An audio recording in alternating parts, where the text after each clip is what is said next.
This is the strategy inside everything. I'm Adam Pierno.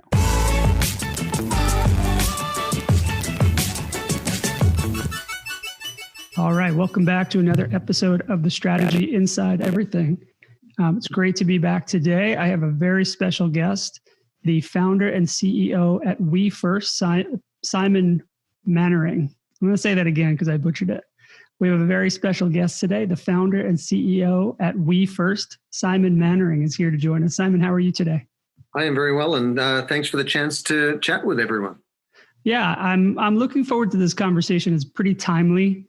Over the past few episodes, I've been talking about looking forward and forecasting changes in behavior for consumers and B2B and media habits. Your background lets us dive into another area of exploration on the part of brands. Before we get going there, would you give the listeners a chance to get familiar with who you are and kind of what you've done throughout your career? Sure. Simon Mainwaring, I'm the CEO and founder of We First, and we're a strategic consultancy that builds purpose-driven brands here in Los Angeles, California. My background is that I'm Australian, which is why I sound funny, but I then, I was in the advertising world and went across to London and worked at agencies like Saatchi & Saatchi and Ligas Delaney, and then went across and came to the States and worked on brands like Nike at their ad agency, Wieden & Kennedy, and then finally ran Motorola's business for Ogilvy here in Los Angeles, which brought me here. And then 10 years ago, I launched We First after writing a New York Times bestseller called We First, which really looked at, in light of the 2008 economic meltdown, how is a more sustainable, a more responsible practice of capitalism possible? And for the last 10 years, we've been doing that work with companies of all sizes, small and large. What was the impetus for the book? Were you working on a client in the financial sector, or were you just seeing the fallout from the Great Recession and figuring out that there was this opportunity? Well, I think, the global economic meltdown in 2008 was a wake-up call to everyone. But the real driver, if I was to be honest, was I had been a corporate guy for a long time. And, like many Australians, you travel around the world. Every time you go to a party, there's always one Australian right in the corner. If it's a good party, yeah. Right. And I'd been that guy for a long time. And after really having a successful corporate career, but ultimately always being on a plane, and I had a young family, I said, this isn't really enough for me. And I wasn't enjoying it. And I left and I was a freelancer for 5 or 6 years. And I was kind of like the cleaner from Pulp Fiction. I'd be the guy they'd call at the last minute to help with a pitch or whatever it might be. And even then, after 5 or 6 years of that, I was finding myself unchallenged professionally. And I didn't know why. There I was in my late 30s with a couple of young kids. And I was unhappy. And I really didn't understand it at the time. And then, about, a couple of months later, and when I was in this sort of moment, I walked into my kitchen here in Los Angeles, and there was an answering machine on the counter, which shows you how long ago that was. And there were 5 messages, one from my mother, another from my mother, really upset, my sister very upset, my mother, incredibly upset. And then finally the last message, and she said, Simon, Dad died. He was calling to say goodbye. Call us when you wake up. Oh. And I hadn't seen my dad for 5 years because I've been traveling around, being a self-important ad guy or whatever. And, I think between the professional lack of challenge and the personal destabilization, it was the first time in my life I really got out of my own way, got out of my head, stopped trying to make myself feel safe by retreating to my head and trying to rationalize things. And I just suspended everything that was going on and sort of sat in this state of uncertainty. And I happened to read about 2 weeks later a speech that Bill Gates gave at the World Economic Forum, and then later on the floor of the General Assembly of the United Nations, where he said, in light of the 2008 meltdown, how can the private sector play a bigger role? Government can't fix, all these challenges on their own. Philanthropy, NGOs, foundations can't do it. We need business to show up. And having worked on brands like Nike and done projects like the Olympics and World Cup, and having run global pieces of business like Motorola, that didn't scare me because you get used to kind of doing pieces of work that have a big stage. Right. And have that meaning tied into them. And have that meaning tied into them. And so I said, well, actually, this is a creative brief. In fact, Bill Gates actually called it his creative capitalism speech. And so I decided to write and answer that challenge. I'd never wanted to write a book. I didn't know an author. I didn't know an agent. I had none of that background. And I took 3 years to write a book and probably took 5 times as long as I should. But it came out in 2011. And, gratefully it was a best-selling book of the year, and by Strategy and Business, and that launched the company. And here I am 10 years later. Yeah, that's fantastic start for it. So on the back of the book, was We First Born immediately after, or were you still freelancing and then it kind of came as they started paying more attention to the book? Well, in hindsight, I realized that, people think you write a book for other people, but ultimately you write a book in many ways to work out what you care about yourself. Yeah, to crystallize it for yourself. It crystallized it. It really codified how I wanted to focus my life, because up till that point, I think I'd been living different versions of success and looking for happiness in places that just weren't rewarding. And so, yes, the book did launch it, but it was the process of writing the book that did that in truth. And, back in 2010, 2011, I couldn't buy a lunch with anyone talking about purpose. People look at me cross-eyed. They think I was naive. They would think, that's a nice to do, not a must do. And it really was a very lonely time and place, shall we say. And were you focused solely at that time on taking purpose-based projects, or were you taking other work as well and just kind of trying to get purpose-based? No, solely based on purpose, focused brands, whether it was a solopreneur, whether it was a young company, whether it was a large company. But, the bridge for me was that I had, a little bit of credibility from the career I'd had. So people knew that I knew what I was talking about when it came to branding. But the purpose area it was very, very early in the day. And so it was really tough. My wife was a full-time stay-at-home mom. I had 2 daughters at school, and I was the only breadwinner. We don't have any family here in the US. So it was a really stupid idea to start a company in the middle of a recession, or coming out of a recession, with no resources behind me. But I think in hindsight, that's, you have to burn your boats. And I had no choice but to make it work. And I think that's partly the only reason it did work, Yeah. So when we must, we can, I think is the expression. Yeah, exactly. And, I have to say, it's only by the encouragement and leadership and guidance of other people who've been in the sustainability space and the emerging purpose space that you get through it. I remember back in the day, I got to know Blake McCoskey at Tom's and Scott Harrison at Charity Water, and we're all just sort of starting out in some way. And it's like, you're crazy. Let's go and be crazy together. And, it's very encouraging to see this chorus of change out there in and around this space. But the reality is the timelines we're working against and the challenges that we're up against are of such a scale now that we really need to pay attention and double down on our efforts. Yeah, it's getting down to crunch time for some of these. Some of these purposes are really meeting the challenge, and it's time to put up or shut up and make a change here in culture and society. Absolutely, it is. And you might wonder if you're somebody who's new to purpose, or even you might have this healthy cynicism towards it, where it's just greenwashing, cause washing, local washing, woke washing, and it's just an eye roll because it's just marketing people doing another spin, and nothing really changes substantively, and you're insulting our intelligence. I totally get that. I'm an ex-lawyer ad guy. I am everything you hate in other people. And I think, I look at everything with a high BS radar. And if you would ask me why I think this work is meaningful or whether it's legit, I'd say a couple of things. One, certain things have come together that never existed before, which is we're acutely aware of these global challenges we face thanks to the web and social media, whether it's climate crisis, ocean acidification, loss of biodiversity. It's a daily diet in the press. Secondly, we've got younger demographics coming through, millennials and Gen Z, who look at the world in a values-based way. And they expect you to be responsible if they're going to be an employee or a customer. And then thirdly, these social technologies now define our lives. We're all screen living, and that gives us the ability to share our awareness of what's going on. So that's changed the marketplace. The other thing I'd say is this. Back in 2010, and in my book, We First, I really pointed to a lot of the challenges that we're facing today, but they were still those things down the road. It was all about the urgency of preventing it, and let's get ahead of it. As the clock wasn't ticking quite as loudly. It wasn't. Now it's like Big Ben chiming away. And what's happening is you've got all of these compounding crises, climate crisis and biodiversity and everything. Each one of them is enormous and will have very real tangible effects in our lives, like extreme weather and all these sorts of things. But together, it's a real kind of existential threat. Yeah. Humanity.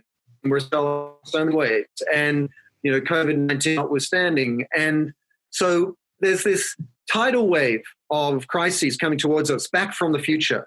And that's going to throw up the expectation, almost like a hockey stick on business, to show up in more meaningful ways. So those three conditions I described before already set up the need for this. Now we've got all of these compounding crises coming towards us from the future. What are our alternatives? I mean, finally, climate crisis is affecting our supply chains at a business level. So we're not going to be able to grow the crops that make the cotton, that make the T-shirt. Right. And, employees are coming to the table interviewing companies as much as the companies are interviewing them, saying, what do you stand for? And consumers, young people, women, even older people are looking at what they're buying and how they're made and the impact it's having because they're acutely aware. And so I don't care whether you're interested in purpose or not. What I care about is if you look at business and you look at the constants of business and say, is reputation important? Yes. Are your employees important? Yes. Is your ability to sell to consumers important? Yes. Through those three lenses, purpose is really important given the reality of the world we live in now. Yeah, I think it's okay for a company to say our purpose is to return shareholder value. However, they're going to have to answer the question of what corners they cut and what decisions they made in order to do that, one way or the other. Whether they lead with something that's called a purpose, that is a higher calling about sustainability or any of the topics you mentioned, one way or another, they're going to be responsible for the way they participated in those things. Now, it doesn't mean it has to be the way they go to market. We don't all have to be Toms necessarily, or the high watermark of some of the brands that you work with. There's such a cynical in the ad community, sure, specifically, there's such a cynical look at purpose. I had Scott Goodson on, and the question I asked him from Scott Goodson from Strawberry Frog, and I got to talk to him a little bit about times when brands had come to him looking to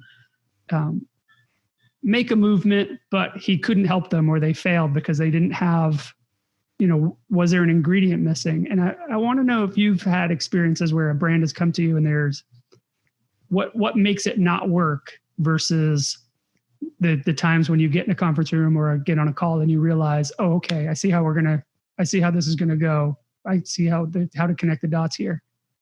Yeah, well, I'm lucky enough we've been working at WeFirst as a team long enough to have come across and dealt with most challenges. So we are fairly familiar with what works and what doesn't. And back in the day, actually, we did help reposition Tom's, and I was the interim CMO at Tom's for a while. And so we've run the gamut of working with the social entrepreneur leaders like Tom's through to very large corporations that have no track record of purpose at all. So what makes it fail?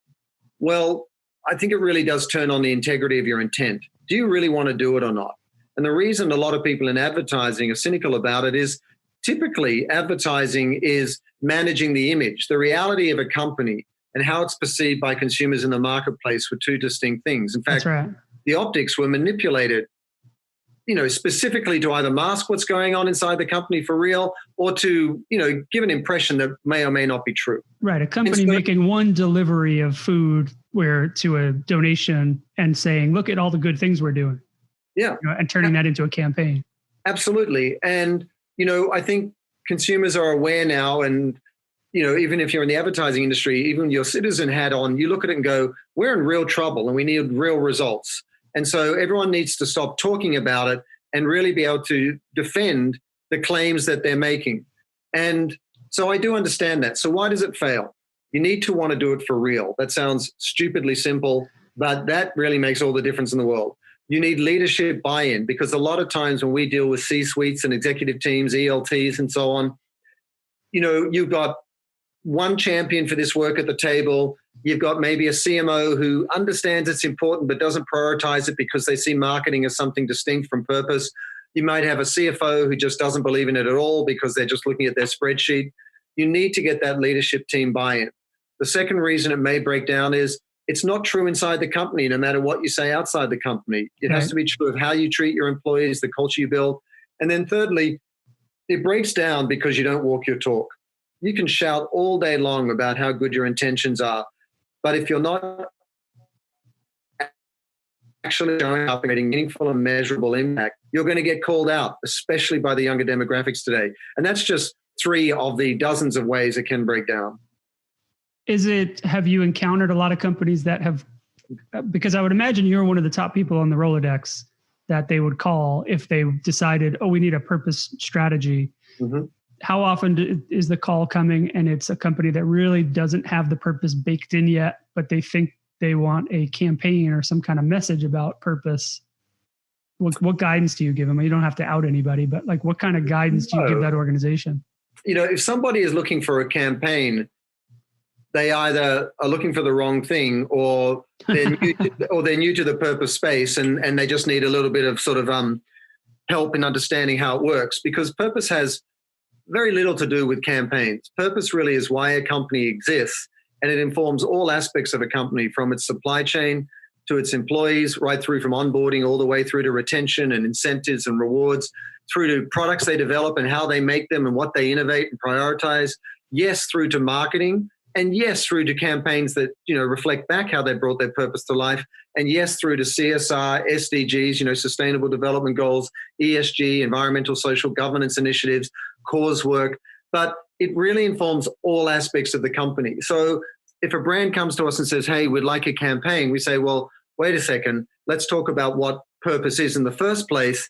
And ultimately that may lead to a campaign, but really we don't see it in terms of a company doing something good and then telling a story to convince others that they're good, but rather we really encourage companies to lead a movement out there that people want to be a part of, and every stakeholder, from employees to suppliers to consumers, buy the brand, support the company, because they're all trying to make that vision happen.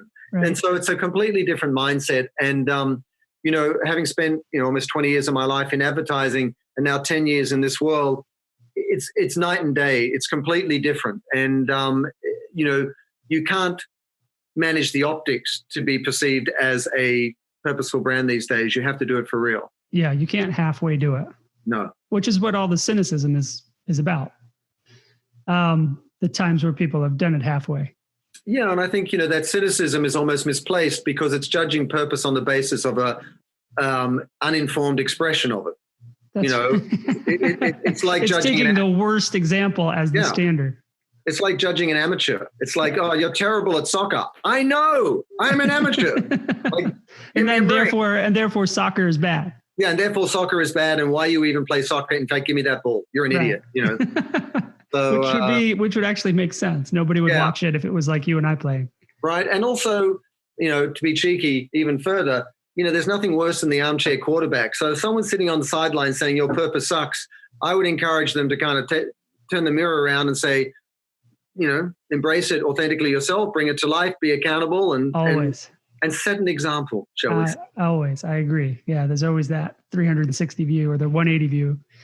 I wanted to see, before we started recording here, we were talking a little bit about the current state of the world. We're still in the COVID-19, I'm assuming this is early days. Who the hell knows? Mm-hmm. And I wanted to see how purpose has either been amplified within companies you've already been working with, if it's helped them focus, or if you've gotten if there's new energy from out in the business community of companies that are trying to organize around new ideas potentially. You talked a lot about sustainability in terms of farming and biodiversity and climate change, but I'm wondering if there's anything around wellness that's coming to the fore. It's only been 3 months that we're really in America, that we're really immersed in this world. But what have you seen so far? Absolutely. I mean, COVID has given a sort of catalytic urgency to this purpose space. And, it's interesting for us here at WeFirst, we've responded in 2 ways. We've created this Purpose Accelerator product where young companies who now want to get clear about their purpose can do it in a condensed time frame because they realize the need for that internally and externally with employees and consumers, but also this Purpose Applied program, which allows people who have a purpose to really apply it to COVID and beyond. And, what has happened is that suddenly a crisis emerged where the world felt felt acute pain all at the same time in a condensed time frame. It's probably never happened before, even more so than the world wars, because it's something other than ourselves. It wasn't of our own creation. It was to some degree in terms of how we're treating the planet, how we're treating other species, how the virus, passed over to humans and so on. But, this was something larger than ourselves, in which case you saw business showing up in very different ways. And the reason purpose was important was it really characterized how a lot of leaders who did a good job of it responded. They led with people's health and well-being. They led with the health and well-being of their employees. They prioritized, everyone's financial and physical health. They also repurposed what they were doing in ways that you've never seen before. Apparel companies making masks, large auto brands like GM and others repurposing their factories, companies like Tesla and Dyson making ventilators, things were unimaginable without these conditions. Right. And also it's unlocked a lot of new partnerships. You see Amazon and Lyft working together, and furniture stores and flower stores cross-promoting because Apple and Google, because no one's going out and the need is so great. So I think it has elevated what is best about humanity in the sense that the urgency of need was such that people forgot about themselves for a moment and really just worked together to make a difference. I think it empowered, those leaders with a purpose to show up in a way that was very relevant and appropriate to the time. I think it unlocked innovation and partnerships that didn't exist before. And I think it has kind of accelerated the dialogue around the role of business because, if you look at it, how we were treating each other and the planet as a function of how we're practicing capitalism and business at large led to a set of conditions that shut the global economy down almost instantaneously. And one estimate I read, a month ago now was over $7 trillion has been, taken out of the global economy. We've all seen what's happened with the stock market. One estimate I read was over 7 million small businesses have shut altogether. We've now got, as of this recording, an additional 36.5 million people in the US applying for unemployment. If you look back at 2008, when there was such a job loss and a lesser job loss, it took till 2016 to get all those people back into the system. So we're creating systemic problems. I mean, something is up. The way we are doing things is not right. And I think it was actually Sarah Ferguson, the Duchess of York, who said something the other day where she said, it's like nature came along and sent us all to our room to think about what we've done. Yeah, I saw that quote, but yeah. It's true. It has revealed a lot of problems and a lot of things that were wrong beyond healthcare in America. It's globally, there's a clear breakdown, and you can see how it falls. Do you think this is the crystallizing moment for? It seems that people get it. Do we think that will manifest in business going forward? If in September there's a vaccine, do you think this will stick and there'll be more companies that understand why it's important to align the business to making a positive impact, whether they call it purpose or not? Yeah. Building a company to do that and contribute more than profits? I think it'll be a mixed result, and I'll tell you why. For very appropriate reasons, a lot of companies, large and small, will just want to get back to business as usual if they're still in business. It's been horrible for employees, for everyone, like devastating. And the knock-on effect to their families and communities is just terrible. So they're going to be rushing back just to move stuff, especially the inventory that's been sitting on their books since March and April, and they couldn't afford to re-up inventory for the Q4 for the holiday season. They're just going to want to get back to normal. At the same time, those market forces who had vested interest in keeping things the same, and a lot of that has to do with the stock market and so on, that's going to rear its ugly head again and say, hey, let's go back to the way things were done so we can keep making money, or the majority of money, like we always did. Yeah, it's the fastest way. It's the way we know how. So let's not reinvent it. Let's just get the wheels spinning again. Exactly. And then there will be those who think, wow, we want to create the conditions that make sure that doesn't happen again. Because it's been a rude awakening for everyone. And then there'll be the other end of the spectrum, which is those who are already shifting that way will even do so even more. And you've got everyone from, Mayor Cuomo in New York through to President Macron in France, through to Jamie Dimon at JP Morgan Chase, through to Larry Fink, the CEO of the largest hedge fund in the world, Blackwater, through to the 181 CEOs of the Business Roundtable, all calling for a new practice of capitalism. So this is an issue of momentum, and that momentum is building. And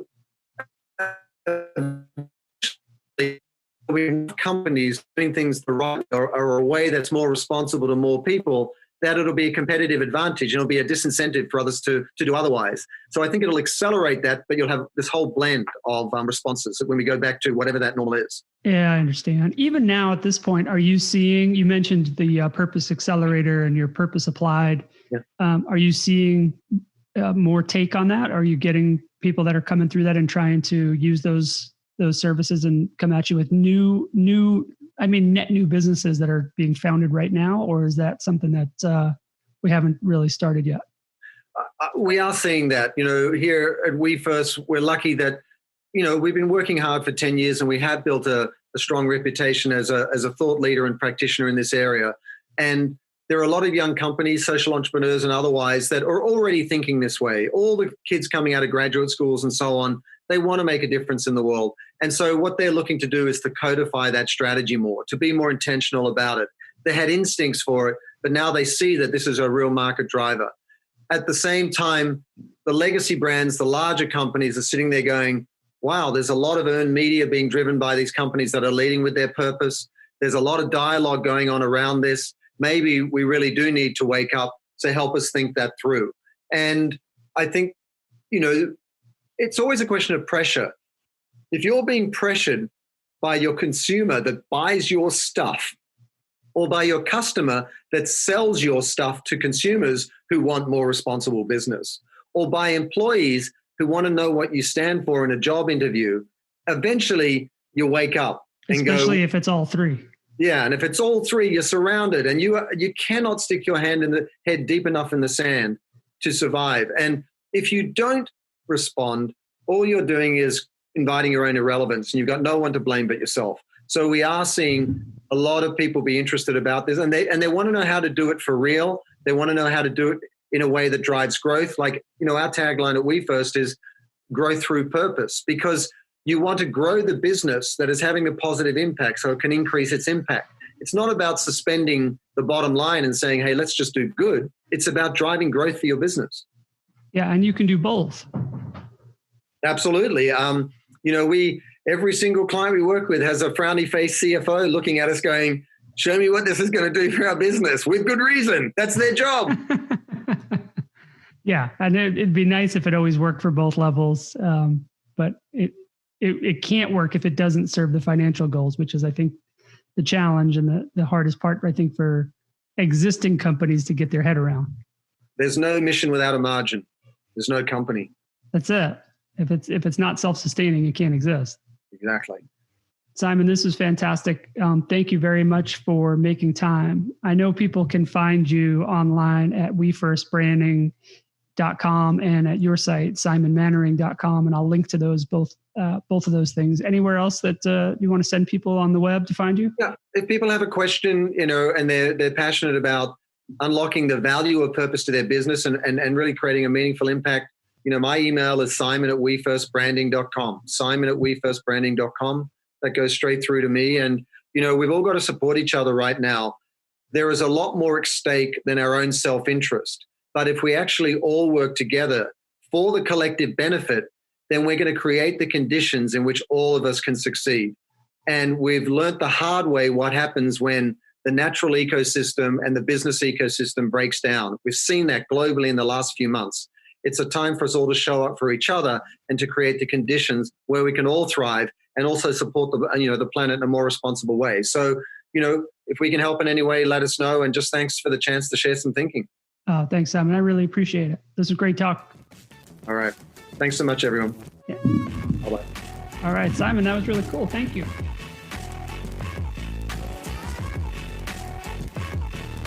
Wait, don't stop listening. The show's not over. If you liked what you just heard, or you've liked any of the episodes of The Strategy Inside Everything, do me a favor. I really appreciate it. Leave a review wherever you listen to the show, whether it's Apple Podcasts, Google Play, Stitcher, wherever. Please leave us a rating and a review. Please, if you can, share this episode or another episode with a friend. Let them know what you liked about it. That helps us quite a bit. If you have ideas for guests, for topics, follow up on episodes you've heard, you can tweet at us at @apierno, that's me, or at strategy_inside, that's the show. Either way, I promise I will respond to you and get back to you right away. And listen, running this show is a labor of love. I really do it just because I enjoy the conversations, but it does cost money. So web hosting costs money, microphones cost money, my kids' haircuts cost money. If you wouldn't mind, look at our Patreon. It's Patreon, Adam Pierno there, and you could help us out quite a bit. For more information about all the guests we've had, anything you want to know about the podcast, my 2 books, Underthink It and Specific, or ways to engage with me as a strategy consultant or as a speaker at your next event, please go to adampierno.com and you'll find all the information you want. And if you can't, just send me a note. Thanks a lot.